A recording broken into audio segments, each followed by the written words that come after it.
Daily Devotion with Pastor Balla for February 21st, 2025. A Life of Self-Indulgence from James chapter 5, verse 5. You have lived on earth in luxury and in self-indulgence. You have fattened your hearts in the day of slaughter. Wow, James speaks here with a striking imagery, describing those who have lived in excess without concern for others.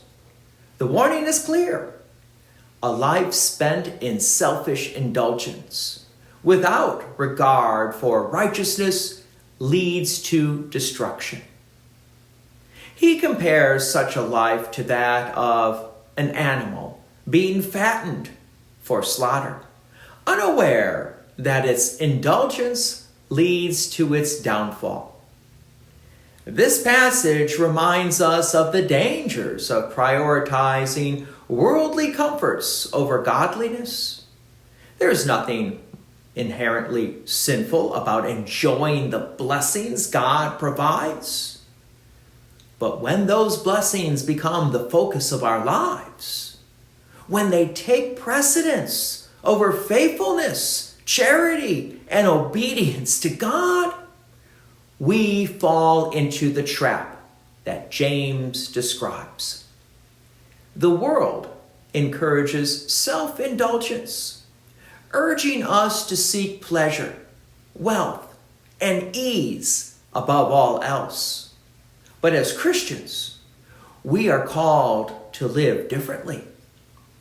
Jesus warns of similar dangers in Luke chapter 12, where he tells the parable of the rich fool who stored up wealth for himself, saying, "Soul, you have ample goods laid up for many years. Relax, eat, drink, and be merry." But God calls him a fool, declaring that his soul would be required of him that very night.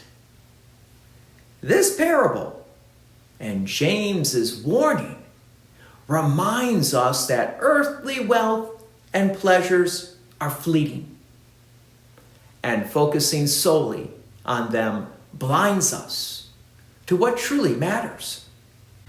So, how should we live instead? The answer lies in Christ's example. Jesus did not seek comfort or luxury, but humbled himself, serving others in love and obedience to the Father.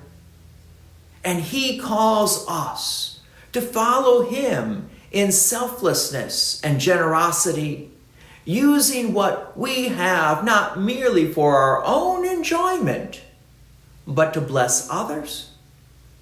Paul echoes this in 1 Timothy chapter 6, instructing the rich not to set their hopes on uncertain riches, but to be rich in good works, to be generous and ready to share. James's words challenge us to examine our priorities. Are we consumed by the pursuit of pleasure? Or are we using our time, resources, and abilities to serve God and our neighbors?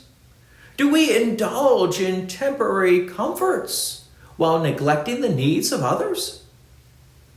Rather than living in selfish luxury, we are called to live in a way that reflects Christ's love and righteousness.